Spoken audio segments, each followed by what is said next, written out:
Salut à tous, j'espère que vous allez bien, je suis très heureux de vous retrouver pour cette toute nouvelle vidéo analyse intersaison où on va s'intéresser à l'été 2022 des Minnesota Timberwolves. Intersaison chargée pour Minnesota avec un blockbuster trade, avec l'arrivée de Rudy Gobert du côté de Minnesota. Mais cette vidéo n'est pas consacrée que au trade de Rudy Gobert, c'est vraiment sur l'aspect global de l'intersaison de Minnesota. Il y a eu d'autres acquisitions de joueurs qui peuvent être intéressantes, qu'il va falloir surveiller. Et comme d'habitude, avec toute une panoplie d'outils, tout un panel de stats avancés, on va essayer de se projeter, d'essayer de comprendre en quoi les différentes arrivées peuvent renforcer ou non l'équipe, quels sont les différents défis, quels sont les différents challenges et les points à surveiller pour cette équipe 2.0 du coup de Minnesota. Ce qui est sûr, c'est que Connelly, il a à peine arrivé au printemps 2022 aux commandes de l'aspect business basket de cette équipe de Minnesota. Ça frappe fort, ça frappe très très fort, avec ce qui est très intéressant, c'est un trade qui ressemble beaucoup à ce qui s'est passé 2 mois plus tard du côté des Cleveland Cavaliers et dont on avait parlé en vidéo. C'est-à-dire que c'est une équipe qui, à court terme, sur le plan sportif, perd assez peu de joueurs majeurs pour récupérer un joueur majeur, un joueur calibre All-Star, calibre All-NBA, et par contre, ça se fait au prix d'énormément de tours de draft. On va préempter le futur, l'avenir à moyen terme et même à long terme pour avoir un rendement immédiat. C'est pas un process, c'est un success immédiat avec l'arrivée de Rudy Gobert, puisque en gros du côté de Minnesota, on a perdu Beverly, on a perdu Vanderbilt, on a perdu Beasley, on a perdu Kessler qu'on venait de drafter là en 2022, on a perdu Bolmaro, ça c'était le rookie de la saison passée, et puis on va lâcher le prochain tour de draft 2023, 2025, 2027, 2029, et je crois que de mémoire il y a un swap en 2026, donc tous les tours de draft de Minnesota à venir ou presque sont dans la nature, mais c'était le prix à payer pour récupérer un joueur impactant du calibre de Rudy Gobert. Et on retrouve ces problématiques des petits marchés qui ne sont pas sur les côtes, qui ne sont pas dans des villes très très attractives. Et ces petits marchés, même s'ils gèrent très bien sur le plan sportif et sur le plan financier et qu'ils ont du cap, on sait qu'ils auront toujours du mal à être attractifs à l'intersaison pour recruter des joueurs majeurs, des joueurs qui pourraient accepter de signer chez eux et de faire franchir un cap à l'équipe. Donc là, on va forcer le destin, comme du côté de Cleveland, pour passer du statut de équipe, on se qualifie en playoff, on fait le premier tour, à équipe, on peut devenir contender. On essaye de sortir de ce que j'appelle la terre du milieu, c'est-à-dire qu'on est une équipe moyenne, on est pas mal, mais on est moyen, pour devenir une équipe contender, une équipe du haut du panier de la NBA. Alors ce qui est intéressant, c'est que Gobert, à l'image de Donovan Mitchell, pour ça qu'il y a beaucoup de parallèles entre ces deux équipes, Cleveland et Minnesota, et ces deux trades. Gobert, il avait signé une extension il n'y a pas longtemps, donc il a un contrat sécurisé dans la durée. Anthony Towns a signé lui aussi une extension il n'y a pas longtemps, donc la paire est sécurisé dans la durée. Il y a Anthony Edwards qui est dans son contrat rookie. Vous savez qu'à l'issue du contrat rookie, vous êtes agent libre restreint, donc quoi qu'il arrive, Minnesota peut s'aligner et conserver le joueur qui, sauf accident industriel, sera conservé et sur les 4-5 prochaines saisons, voire plus, sera encore à Minnesota. Après, au-delà de ces 3 joueurs majeurs-là, il y a un petit peu plus d'incertitude. Alors c'est déjà un très beau noyau dur, mais il y a une échéance qu'il faut avoir en tête, c'est D'Angelo Russell qui est agent libre à l'été prochain. Alors que va faire Minnesota? On va le prolonger, on va l'échanger de peur de le perdre contre rien, on va remonter un package avec Russell au centre du package pour essayer encore de renforcer l'équipe. Tout ça va être à surveiller, c'est à avoir en tête, mais toujours est-il que pour démarrer la saison en l'état, on a un noyau dur très très intéressant, et au cas où on ne se décide pas à garder D'Angelo Russell et on le laisse partir contre rien, on a 24 millions potentiellement en banque pour recruter à l'été 2023. Alors ça veut dire, si on a ces 24 millions, ça veut dire qu'on n'a pas activé la deuxième année de contrat de Taurean Prince, qui est une année non garantie, qu'on a laissé partir d'Angelo Russell, qu'on n'a pas proposé d'extension à Powell. Il y a beaucoup de scénarios qui s'impliquent et qui s'imposent pour avoir cette somme en banque, mais on a encore un petit peu de flexibilité financière du côté de Minnesota, donc on n'est pas dans une situation où là on a déjà tout donné pour monter cette équipe, et cette équipe doit performer. On a encore un petit peu de levier, et ça c'est à avoir en tête évidemment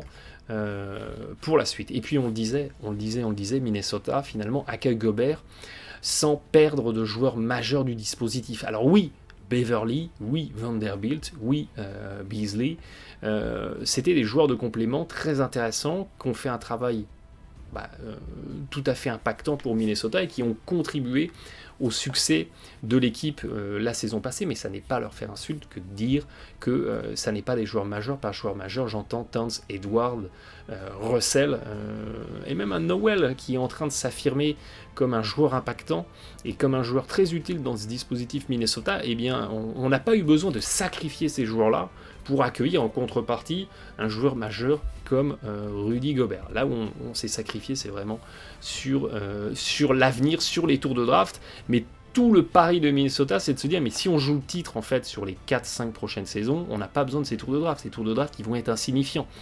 Et c'est tout le projet, et là c'est tout ce que souhaitent les fans de Minnesota, et à contrario, tout ce que souhaitent les fans d'Utah, eh bien, c'est de voir Minnesota trébucher, à l'image des Nets de l'époque Billy Kings avec Paul Pierce, Garnett, Deron Williams, Joe Johnson et compagnie, pour derrière envoyer du pic valorisé au Utah Jazz, mais on n'en est pas là. Et puis aussi, ce qui est intéressant à regarder, c'est que dans les avantages comparatifs par rapport aux adversaires, le poste sur lequel cette équipe de Minnesota était le plus déclassée, c'était le poste de power forward. Alors vous allez me dire, mais le poste de power forward, c'est Anthony Towns, ça, pourquoi Minnesota est déclassé? Alors, la saison passée, tel que ça a été compilé par 82 Games qui propose cette stat, Anthony Towns jouait quasi exclusivement intérieur, et c'était en fait soit McDaniels, soit Vanderbilt qui étaient associés avec lui à l'intérieur, et donc sur ce poste de power forward, on retrouve ces deux joueurs-là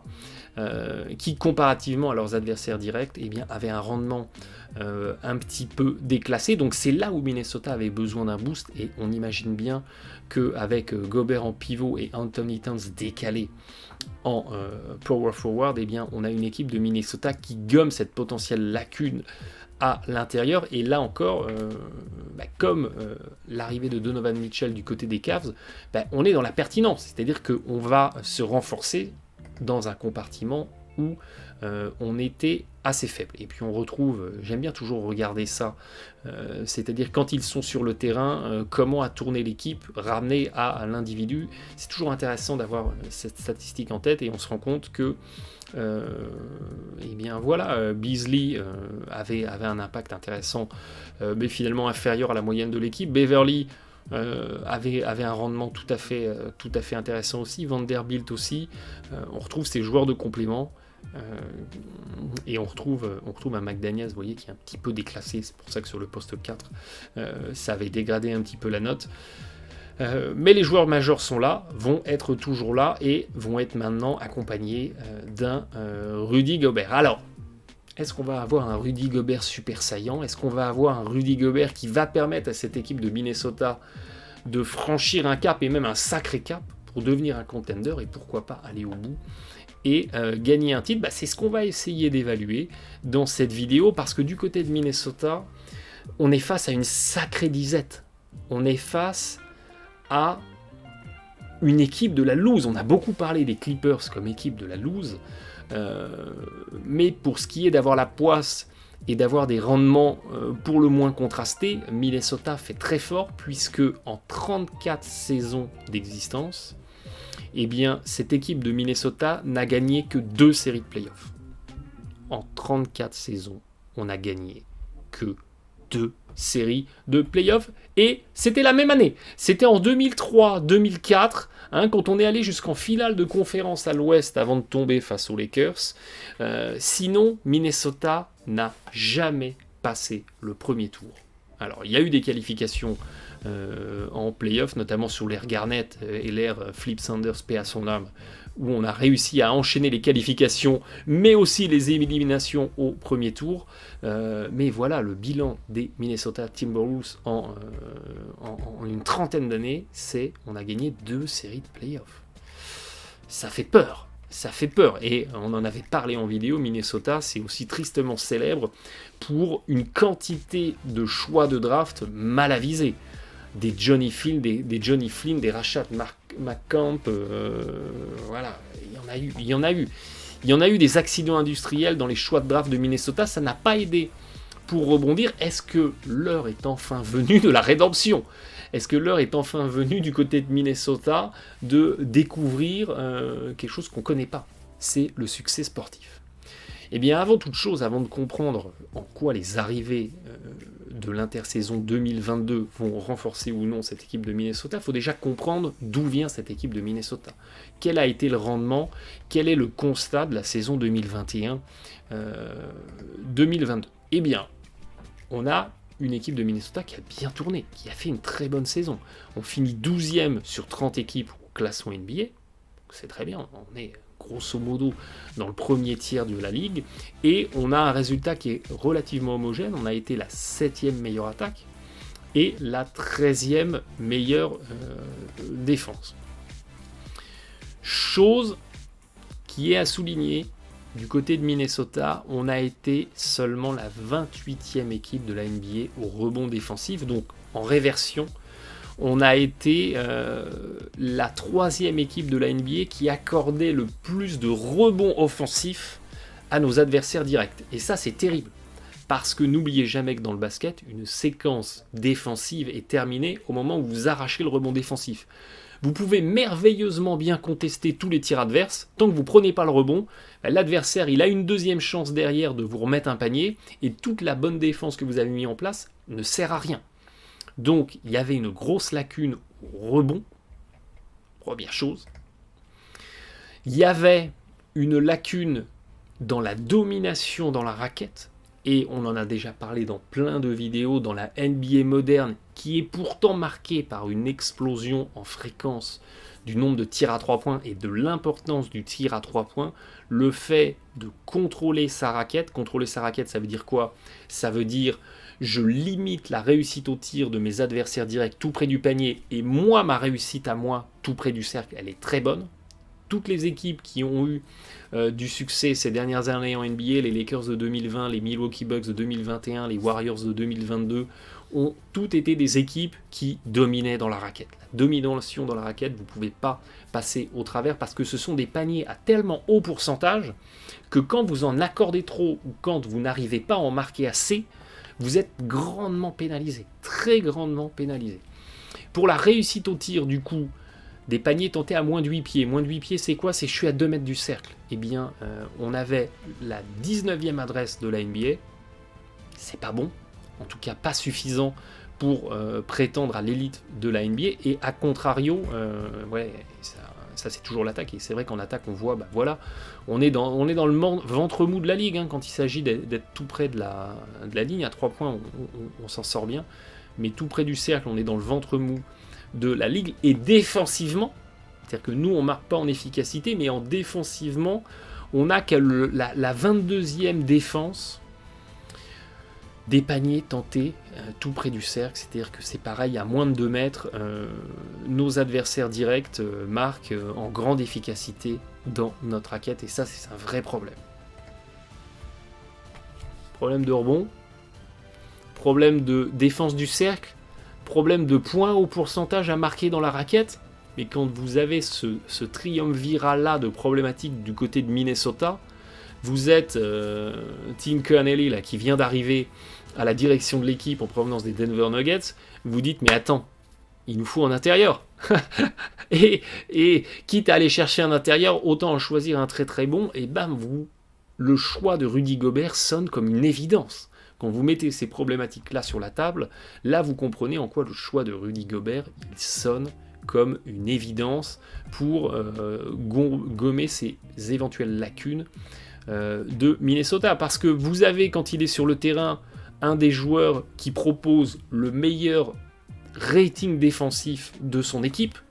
C'est-à-dire que quand lui il est sur le terrain, eh bien, le rendement défensif de l'équipe est l'un des meilleurs de la NBA. Et il rejoint des Robert Williams, des Draymond Green, des Gary Payton, fils de son père, dans ce compartiment de joueurs défensifs impactants, les ancres défensives. Et puis, vous avez tout simplement le meilleur joueur au pourcentage de rebonds défensifs de la Ligue. Donc Minnesota, ils ne sont pas allés par le dos de la cuillère. On est nul au rebond défensif. Ok, je prends le meilleur rebondeur défensif de la Ligue. Voilà comment je corrige le problème. Alors évidemment, quand vous couchez ça sur le papier, vous vous dites que c'est ultra pertinent, mais est-ce que ça sera suffisant? Si vous êtes sur une chaîne qui s'appelle Basketology, évidemment que vous ne voulez pas en rester là, évidemment que vous voulez aller un petit peu plus loin dans les analyses des différents apports, dans les analyses des impacts, et c'est ce que je vous propose pour la suite de cette vidéo. Alors, Rudy Gobert & Co, quel apport, quel impact dans cette équipe de Minnesota 2023. Si vous le voulez bien, commençons par l'attaque. C'est un petit peu ce qui fait déflasser les foules. Donc, du côté de Minnesota, on l'a vu qu'on sortait d'une très bonne saison en termes de qualité d'attaque. Et que globalement, eh bien, on s'en sort bien dans les choses qu'on fait le plus sur le terrain, notamment sur les tirs de champ. On est une très bonne équipe de shooters et de drivers, sur le pick and roll aussi, qui est devenu une des bases de l'attaque dans la NBA. On avait un rendement qui est tout à fait intéressant. On a aussi des belles capacités d'autocréation de tir. Là où on est un petit peu plus en difficulté, c'est sur la transition. C'est sur le jeu rapide, parce que finalement, quand il s'agit d'attaquer sur attaque placée, on avait une performance correcte. Par contre, sur le jeu en transition, on est beaucoup plus problématique, à l'image de D'Angelo Russell. À l'image de D'Angelo Russell qui a un indice 15 sur 100 en efficacité sur le jeu rapide, sur le jeu en transition. Et ça, c'est un problème. Pourquoi c'est un problème? Parce qu'on a un D'Angelo Russell qui très souvent se retrouve celui qui est le porteur de balle sur la contre-attaque, donc qui lance la contre-attaque. Et on remarque que eh bien, quand il essaye de finir en étant porteur de balle, eh bien, il a un pourcentage au tir qui est cataclysmique. 34% sur la transition, c'est juste cataclysmique. Et finalement, quand il essaye d'être en création pour les autres, on n'est pas loin des 25% de perte de balle, ce qui est un taux élevé pour de la contre-attaque. Donc on a un D'Angelo Russell qui n'arrive pas particulièrement à faire briller les autres, qui quand il s'agit de briller pour lui-même en contre-attaque, vous voyez qu'il a pratiquement le 350e pourcentage au tir tout près du cercle.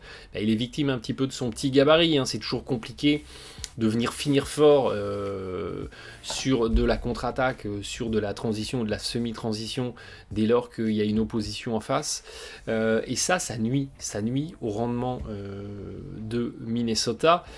La bonne nouvelle, c'est qu'en accueillant Rudy Gobert, évidemment, ils accueillent un joueur qui peut finir très fort sur la contre-attaque, sur la transition, mais sur des volumes qui sont anecdotiques. Et là, il va juste remplacer Vanderbilt, quelque part, dans le dispositif Minnesota, qui lui aussi était un très bon finisseur en transition, mais pareil, sur des volumes assez réduits, très souvent en étant en trailer, c'est-à-dire en arrivant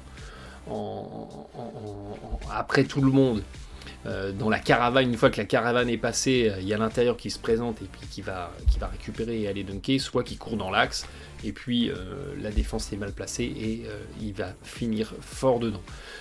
Autre acquisition des Minnesota Timberwolves qui est intéressante, c'est l'arrivée de Kyle Anderson. Et du côté de Kyle Anderson, c'est pareil, on n'est pas une foudre de guerre pour le jeu rapide, pour le jeu en transition, avec des séquences où du côté de Memphis, il était aussi lui souvent à l'initiative, au lancement de la contre-attaque, et que ce soit pour finir en porteur de balle ou finir quand il a été servi par quelqu'un en finition, on a un rendement qui est vraiment pas terrible. Donc cette problématique transition du côté de Minnesota Et Mike Beasley et Pat Beverly n'étaient pareil, pas des foudres de guerre dans la contre-attaque, ni en capacité de vraiment faire briller les autres, ni en capacité de finir eux-mêmes très très fort pour booster un petit peu le jeu rapide de l'équipe. Le seul qui s'en sortait bien la saison passée sur des volumes assez importants, c'était Anthony Edwards. C'était Anthony Edwards en indice 73, qui lui aussi a souvent été celui qui lançait la contre-attaque, avec des très très belles qualités de finition. Très souvent, c'était soit dans des séquences de coast to coast, hein, c'est je prends le rebond et je vais au bout, soit dans des séquences où j'ai fixé la défense et puis l'aide n'est pas arrivée, donc j'ai profité de l'avantage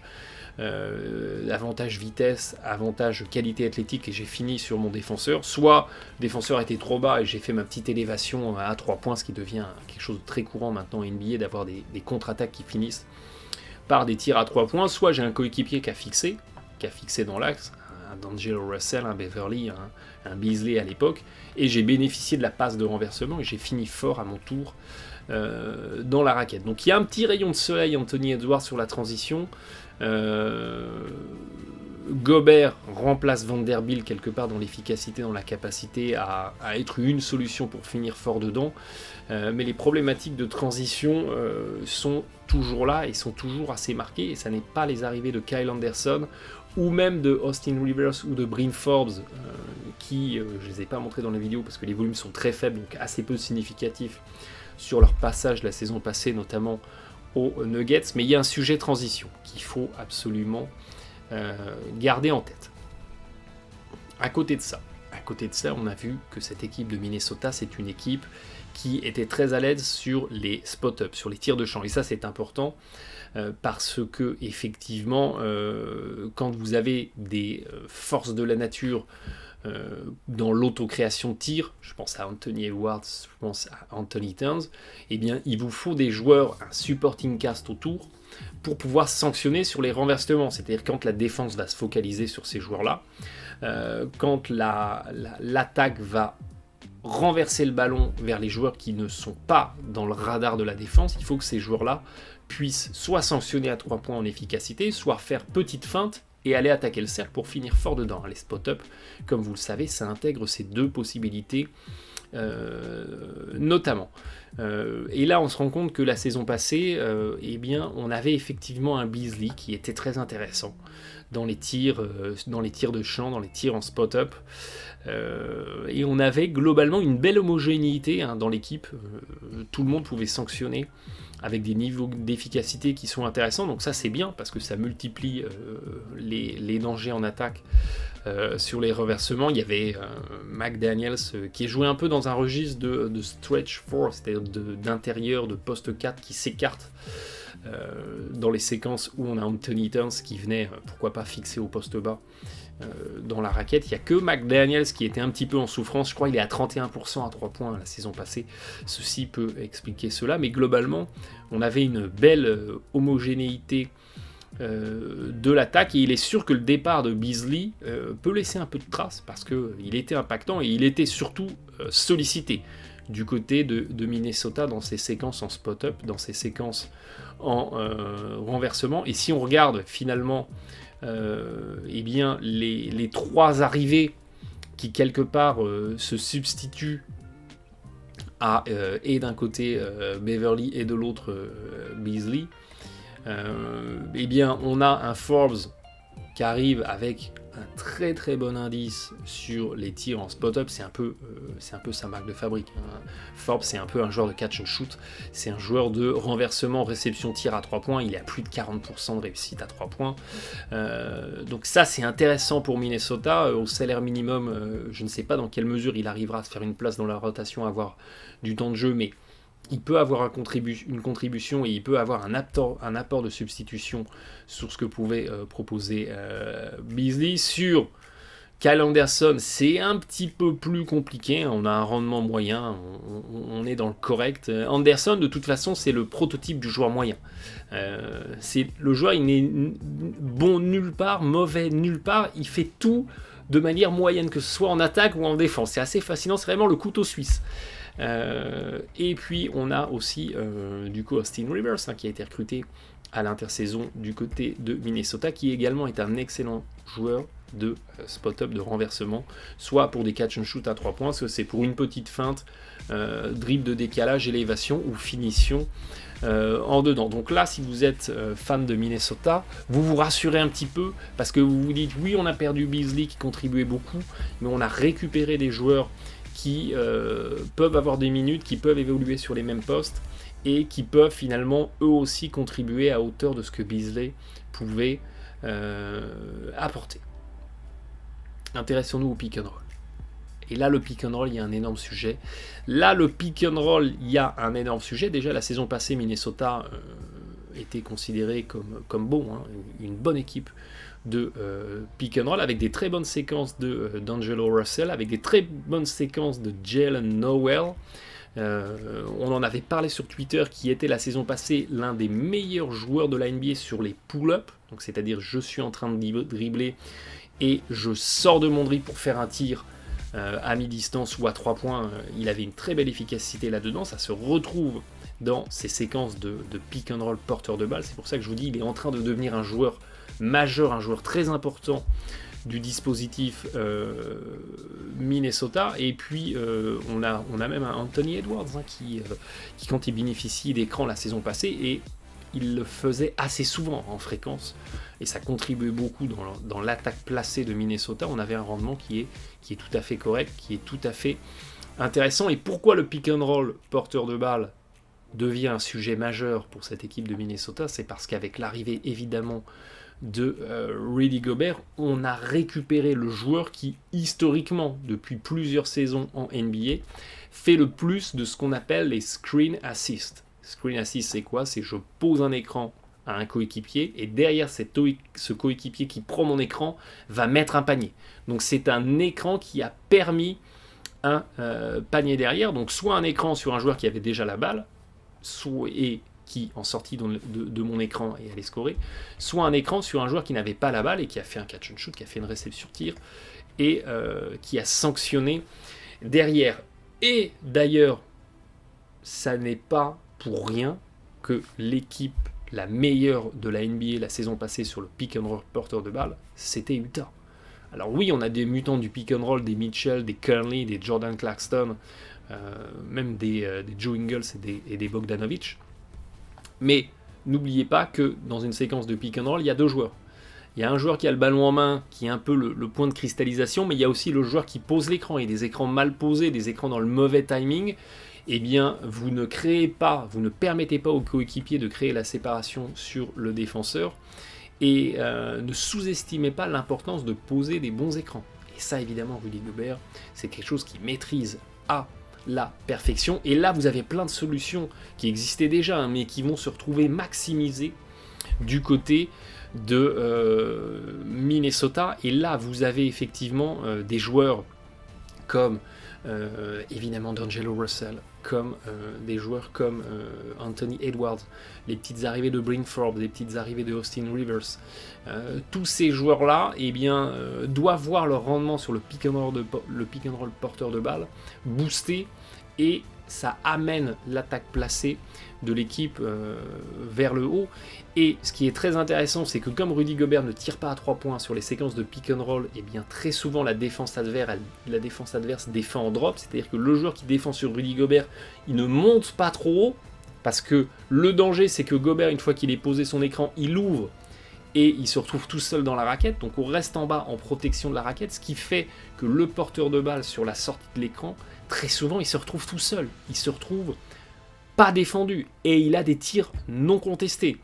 Donc j'espère que là, depuis début juillet, depuis que Minnesota sait que Rudy Gobert est un Wolves, j'espère que D'Angelo Russell, Anthony Edwards, Noel et tous les autres,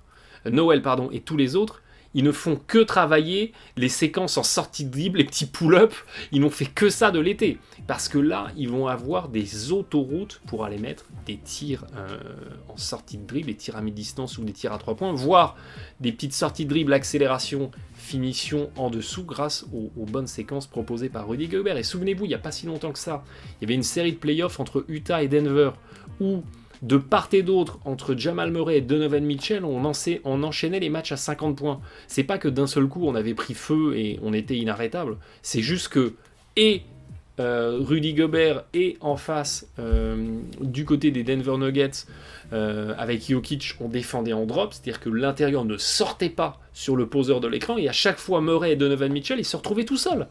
Et donc ils ne faisaient qu'enchaîner les tirs complètement ouverts à 3 points, et ils ont pris feu comme ça. Et bien là, ce qui attend le casting de joueurs extérieurs de Minnesota, c'est ça. C'est grâce aux bons écrans de Gobert, plein de tirs ouverts, des tirs maximisés, et il va falloir saisir ces opportunités. Et puis à côté de ça, bien sûr, il y a je pose l'écran, j'ouvre, et je suis moi-même un danger, et je peux me présenter au cercle, récupérer la passe et aller dunker sur tout le monde dans la raquette. Et là aussi, on a un apport de Gobert qui est évidemment intéressant pour une équipe de Minnesota, on en avait parlé en début de vidéo, qui pêche un petit peu en capacité de finition très près du cercle. Donc là, évidemment, avec un Gobert qui a des segments à rallonge, qui, s'il est bien servi, n'a qu'à lever la main pour aller dunker, en gros pour faire simple, et qui a une belle explosivité en plus pour un joueur de sa taille, et bien ça peut finir fort dedans, et donc ça peut booster comme ça encore l'efficacité offensive de cette équipe de Minnesota. Donc là c'est le double effet qui se coule sur le pick and roll, avec des joueurs extérieurs porteurs de balles qui vont avoir des autoroutes, et avec des séquences où je pose l'écran et j'ouvre, où Gobert va pouvoir s'éclater dans la raquette.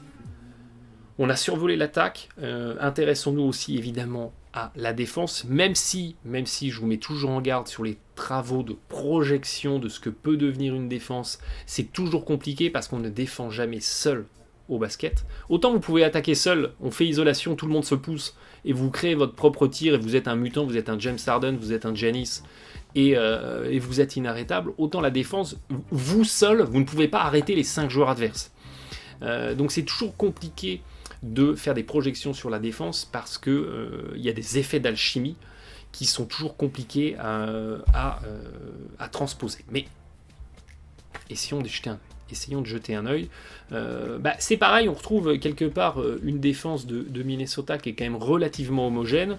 Sur les choses qu'on rencontre le plus, les tirs de champ, la transition, le pick and roll, on a des bons niveaux défensifs. C'est-à-dire qu'on ne prend pas l'eau sur ce que l'adversaire nous propose le plus fréquemment en face. On est un petit peu à la pêche sur les cuts. Alors ça, c'est typique des équipes qui protègent mal leur cercle. C'est qu'il n'y a pas l'aide de l'aide, où il n'y a pas les pré-rotations nécessaires, et on laisse des tirs ouverts en dessous parce qu'on n'est pas réactif, on n'est pas attentif, et effectivement là on imagine qu'un apport de Gobert peut être intéressant pour aller contester ces tirs qu'on prend sur des backdoors, et c'est des tirs à très très haut pourcentage. Et puis d'une manière générale, on avait un groupe pareil, relativement homogène, et oui, on perd avec Beverly, un excellent défenseur sur la périphérie. On perd avec Vanderbilt, un défenseur intérieur qui était correct. Beasley, c'est pour ça que je vous dis, c'est toujours à prendre avec des pincettes, ces stats ramener un individu sur la défense. Beasley était un petit peu moins bien classé, donc écoutez, à surveiller. Ça, c'est typique des problématiques des joueurs. Quand Beasley était sur le terrain, du côté de Minnesota, on avait Russell, Edwards, Beasley, on avait 3 joueurs à 1m90 en fait.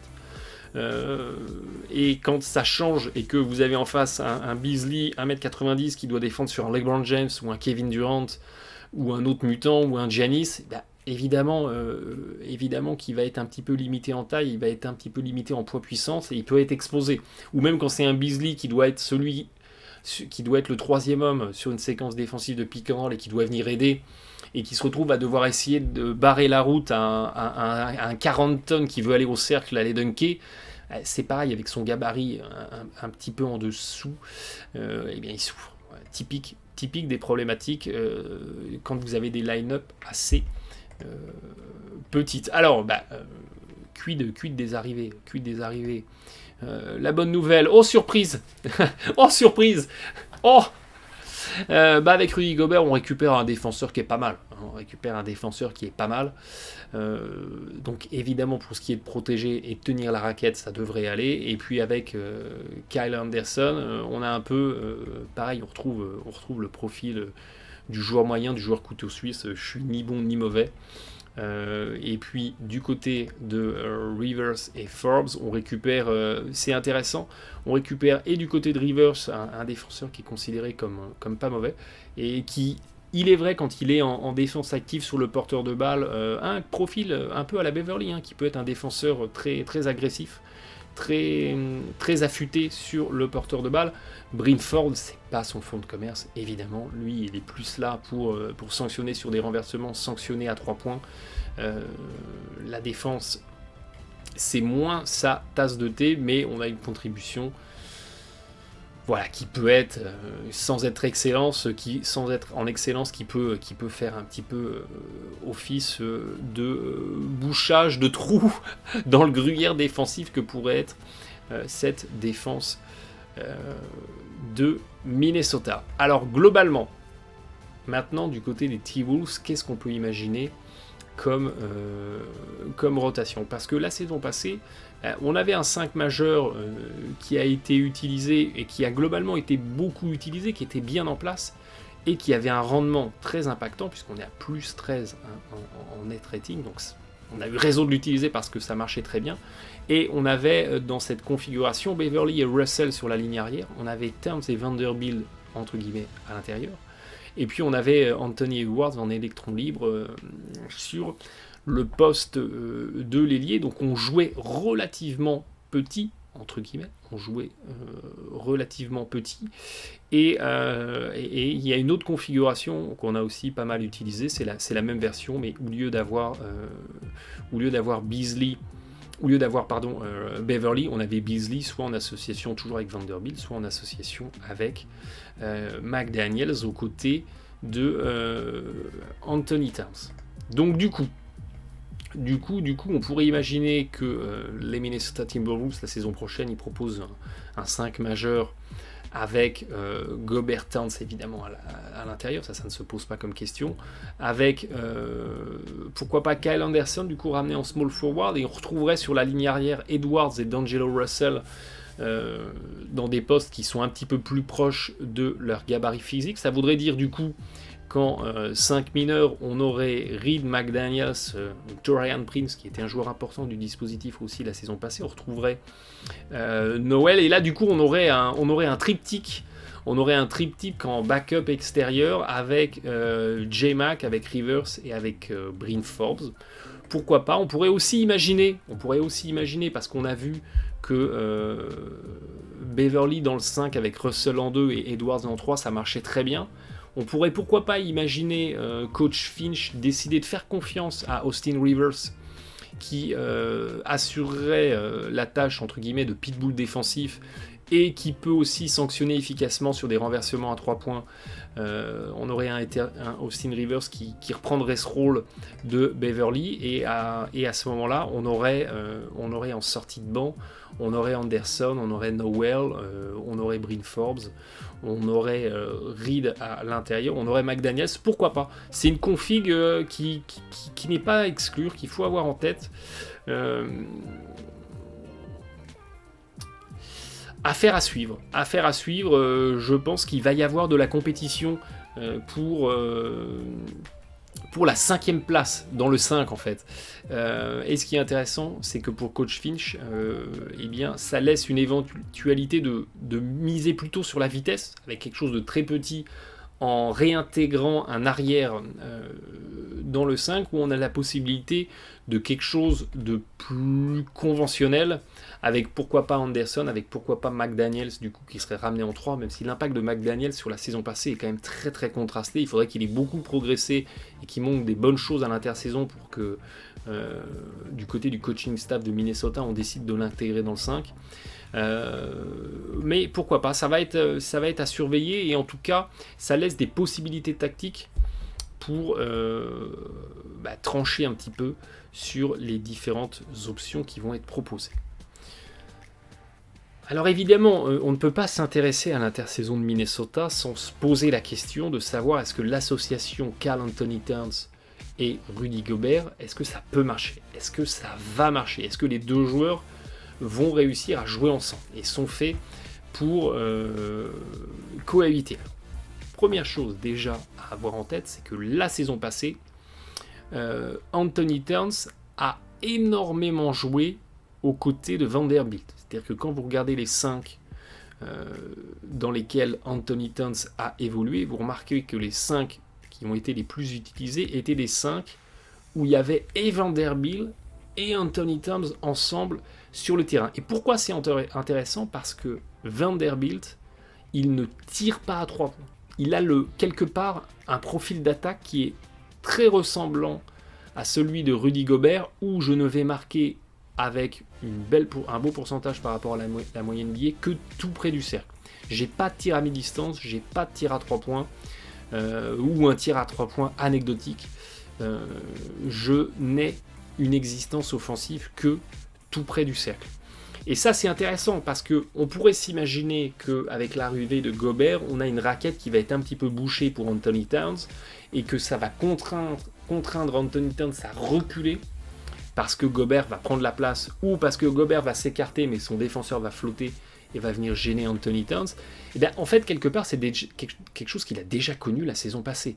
Donc il ne va pas arriver dans une situation de découverte que ça y est, ma raquette est bouchée parce que on a recruté Gobert. C'est quelque chose qu'il connaissait déjà avec Vanderbilt, donc c'est déjà encourageant. La base est déjà là. Et puis, chose que je me disais en préparant cette vidéo, et même quand le trade de Rudy Gobert est tombé, première chose que je me suis dit, Anthony Towns, il va être à 8 ou 9 tirs à 3 points tentés la saison prochaine. Parce que Gobert va occuper la raquette, va sur les séquences de pick-on flasher et être la présence dans la raquette, ce qui va contraindre Anthony Towns à s'écarter un petit peu. Et puis ce qui est toujours bien grâce aux stats avancées, c'est qu'on peut confirmer ou infirmer les intuitions. Et donc on peut essayer de transformer une intuition en quelque chose d'un peu plus clair. Et eh bien, j'ai regardé ça. J'ai regardé ça en partant du principe que la saison passée, il jouait avec Vanderbilt, joueur, on l'a vu, qui ne tirait pas à 3 points, donc qui ne s'écartait pas, donc dans un spacing qui pourrait ressembler à ce que Anthony Towns connaîtra avec Gobert. Et regardez la saison passée. Ils ont joué 1516 minutes ensemble, Towns et Vanderbilt, donc c'est un volume énorme. Quand Vanderbilt était sur le terrain, Towns, il tentait 27,6% de tirs à 3 points. Donc en gros, un tir sur 4 était un tir à 3 points. On était à 41% de réussite à 3 points. C'est pour un intérieur des pourcentages de réussite phénoménaux. Quand Vanderbilt n'était pas sur le terrain, donc Anthony Towns jouait principalement avec McDaniels, qui est lui plutôt un stretch four, donc un joueur qui peut s'écarter et tirer à 3 points. La preuve, regardez, il tentait 25% de tir à 3 points à 34% de réussite.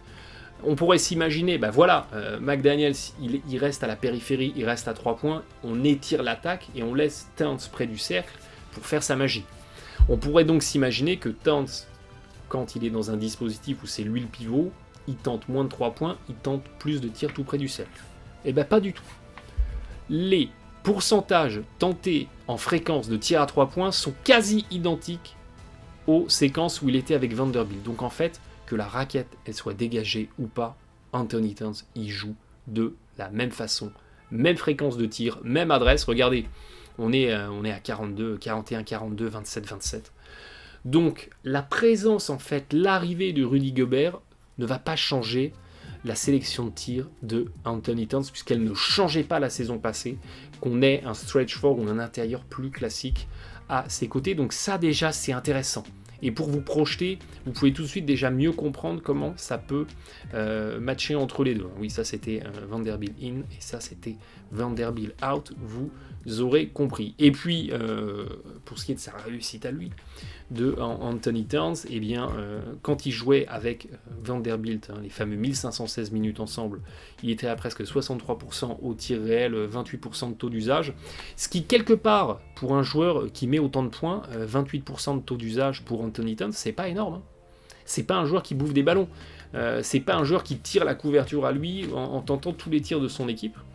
Et puis quand on a Anthony Towns qui était seul, entre guillemets, vrai intérieur, dans la raquette, avec Vanderbilt sur le banc et avec du coup une association avec Mike Daniels, oui, on avait certes un tout petit peu plus d'efficacité, donc sans doute le dégagement de la raquette permet de gagner quelques points d'efficacité, mais un Anthony Towns qui reste à 63% avec Rudy Gobert, on achète tout de suite et il n'y aura aucune problématique de cohabitation et de risque de voir Anthony Towns gêné en fait par la présence de Rudy Gobert dans la raquette.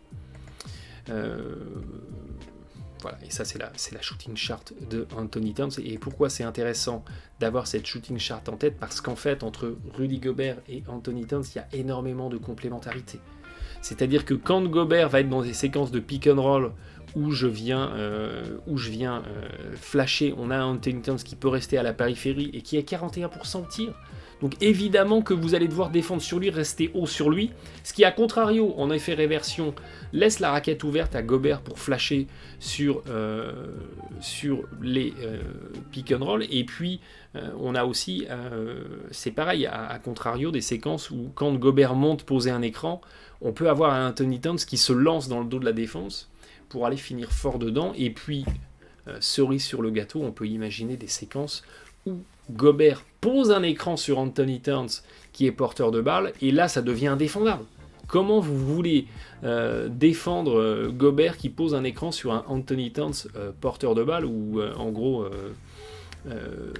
Towns sort de l'écran et va attaquer le cercle. Si vous changez, il va déborder le défenseur de Gobert en vitesse. Si vous changez pas, il peut vous prendre dos au panier si vous êtes plus petit. Donc cette belle complémentarité, en fait, elle offre et elle ouvre plus de champs stratégiques qu'elle n'en referme. Donc il n'y a pas de raison de s'inquiéter. Il n'y a aucune raison que l'association Gobert et Anthony Towns, ça se passe mal. Quelque part, c'est une association qui ressemble à ce que les Lakers avaient assemblé en 2020 avec Anthony Davis et Javal McGee. Alors, Gobert va mal le prendre, mais vous comprenez le parallèle. On a un Anthony Towns, Anthony Davis, qui évidemment est un 4-5, qui peut un peu tout faire sur le terrain, qui peut s'écarter, et même Anthony Towns peut encore plus s'écarter en efficacité qu'un Anthony Davis. Et puis vous avez un Gobert et McGee à l'époque Lakers, qui pose les écrans, qui fait le sale boulot, qui flash au bon moment et qui récupère les bons renversements, les bons backdoors pour aller finir fort dedans. Maintenant, il faut que du côté de Minnesota, on trouve un LeBron. Il faut que Russell, Anthony Edwards, Noel et compagnie fusionnent pour avoir le niveau LeBron. Et là, ça peut aller loin. Mais justement, essayons de voir un petit peu plus loin et essayons d'imaginer ce que peut donner cette équipe de Minnesota en termes de projection. En attaque déjà. Alors ça, c'est ma petite recette maison, c'est ma petite tambouille interne, recette secrète, c'est comme le Coca-Cola. Mais on l'a vu, cette équipe de Minnesota, c'était la 7e attaque de la NBA la saison passée. Et bien, avec l'arrivée de Gobert, plus les arrivées des joueurs de complément, on a une attaque de Minnesota qui peut atteindre la 3e place de la NBA. C'est le syndrome Rudy Gobert. Et c'est là où c'est contre-intuitif. Et c'est là où je vous demande toute votre attention. C'est que quand vous pensez Rudy Gobert, vous pensez défense, vous pensez contre, vous pensez rebond. Mais c'est là où son apport en attaque est sous-estimé, parce qu'avec la qualité de ses bons écrans, avec la qualité de ses flashs vers le cercle, c'est-à-dire quand je pose un écran, j'ouvre le cercle, j'ouvre au cercle, Et ça oblige la défense adverse à être focalisée sur moi, ce danger que je crée, même si je n'ai pas la passe, je facilite le job de mes coéquipiers. Et ça, c'est le Gobert Effect qui est très souvent minoré et qui fait qu'un joueur défenseur qui pose des bons écrans peut booster l'attaque d'une équipe, et c'est exactement ce qui va se passer, sauf accident industriel, du côté de ces Minnesota Timberwolves, parce que les D'Angelo Russell, parce que les Anthony Edwards, parce que les Noel, parce que même Kyle Anderson qui peut exister sur le pick and roll en étant porteur de balle, ils vont être maximisés par les bons écrans de Gobert, qui accessoirement va pouvoir finir fort en dedans et apporter 13-14 points à presque 70% de réussite, ce qui fait toujours du bien. Et puis du côté de la défense, on était la 13e défense, et on peut tourner aux alentours de la 10e place, 10, 11, 12 sur les projections que j'ai fait. Alors l'impact en défense, vous allez dire, mais pourquoi il est aussi faible quand on recrute un joueur majeur comme Gobert? Eh bien parce que avec la perte de Beverly, avec la perte de Beasley, les qualités de stop à la périphérie on n'est pas renforcé. On n'a pas, oui, en protection du cercle, c'est intéressant, en rebond défensif, c'est intéressant, mais il y a encore beaucoup de sujets sur lesquels la défense de Minnesota, notamment sur la petitesse du 5, si on fait jouer Edwards en 3, sur les réelles capacités de défense de Russell, de Edwards, de Bryn Forbes dans une certaine mesure, de Kyle Anderson, face à tous les mutants qui existent maintenant et qui jouent au-delà de la ligne à 3 points.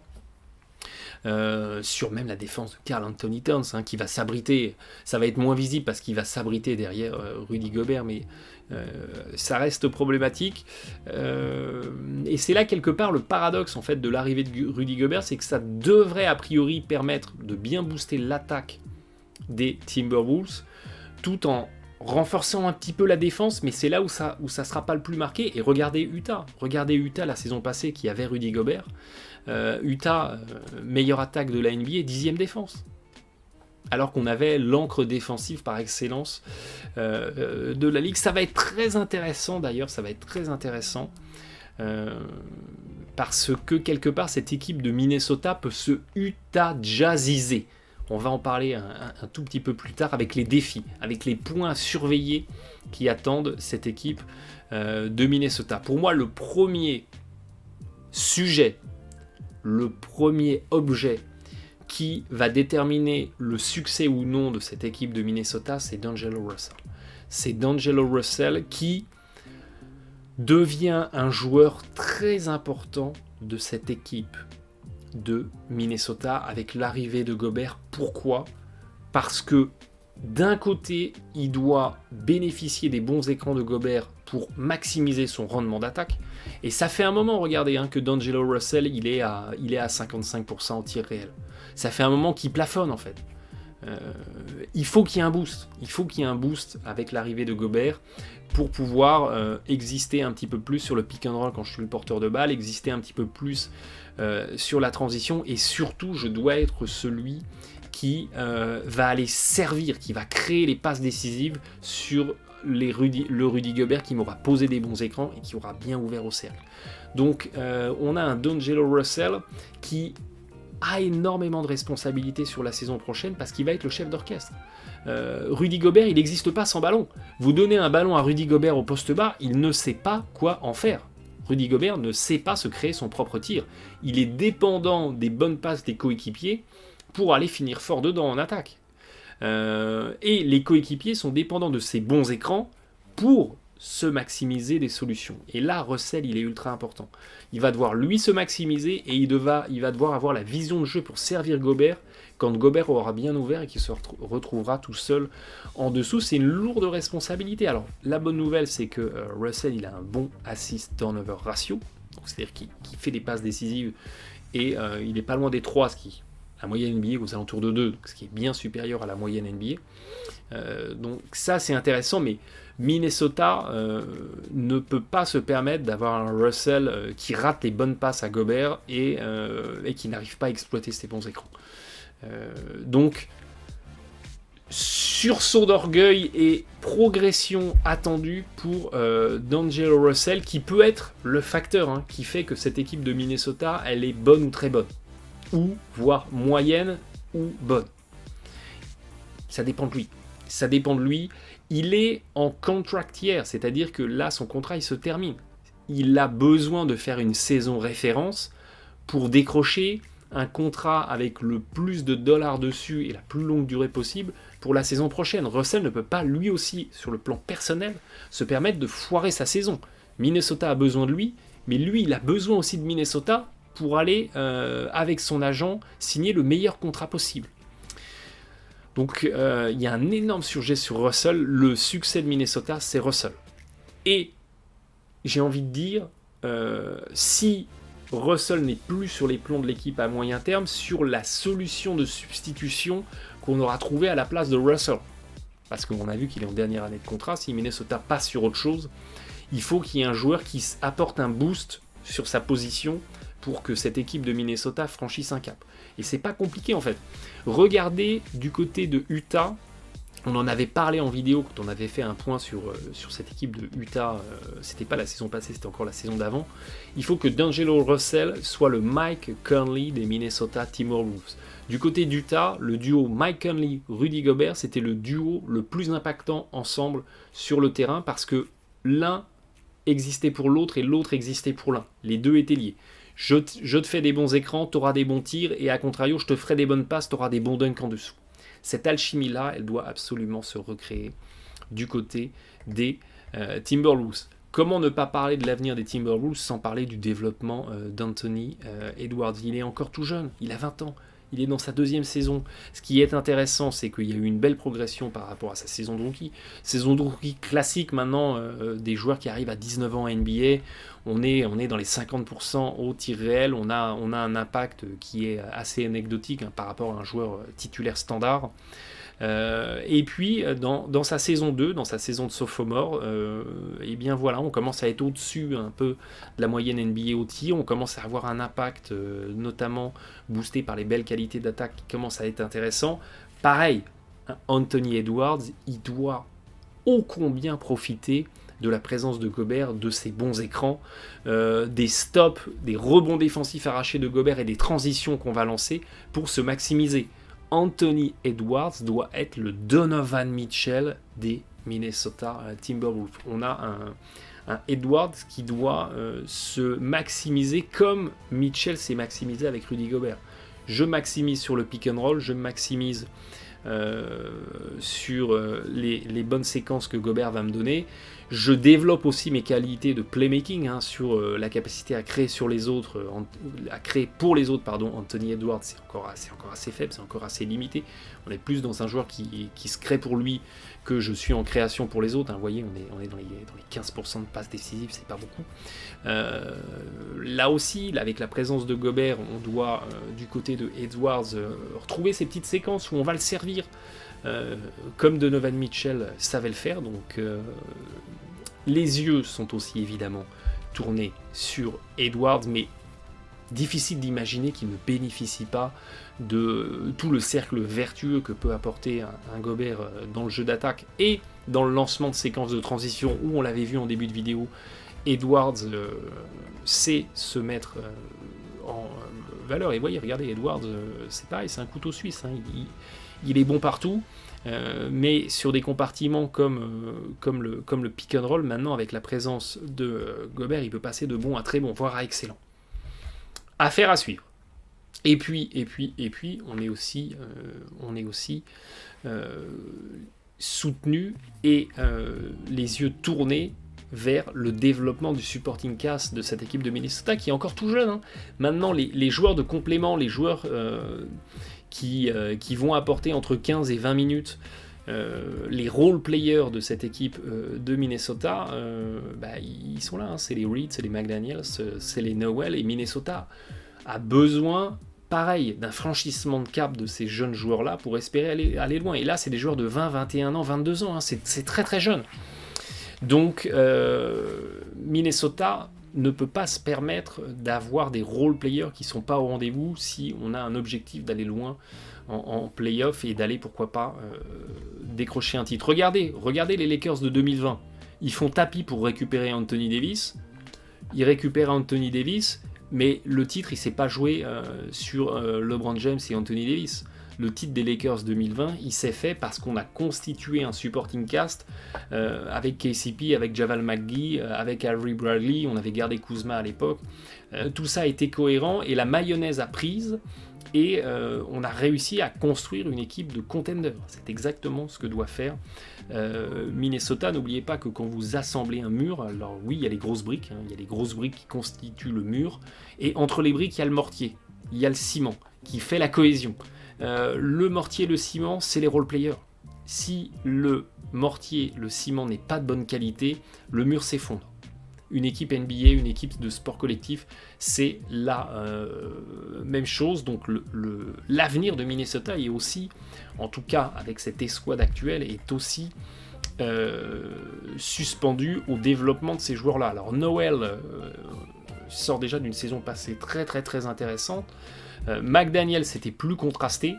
Reed, ça va charbonner dans la raquette, mettre des points en dessous, prendre des rebonds, je m'inquiète pas. Il va faire son job de bûcheron. Ce qui est intéressant, c'est qu'avec Noel, on a un très bon attaquant.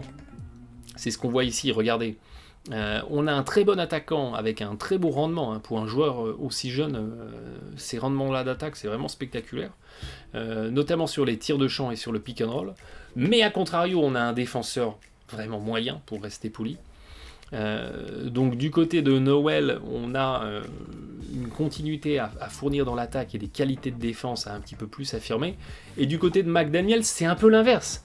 C'est-à-dire qu'on a un attaquant qui est relativement moyen, mais qui peut encore progresser, vous voyez, en développant un petit peu les capacités de tir sur le jeu placé, en développant un petit peu les capacités de finition en transition, mais à contrario, on a un défenseur qui est plus appliqué, qui est un petit peu plus impactant.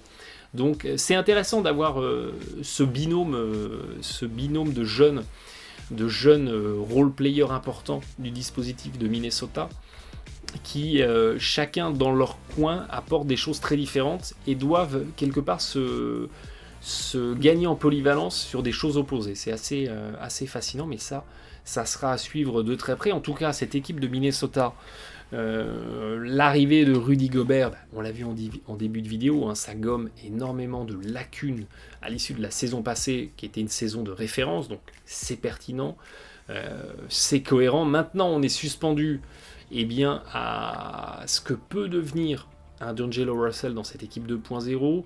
On est suspendu à la continuité de développement de Anthony Edwards. On est suspendu aussi aux qualités de développement du supporting cast. Donc il y a encore beaucoup de challenges, il y a encore beaucoup de choses qui doivent se mettre en place, qui doivent encore s'affirmer.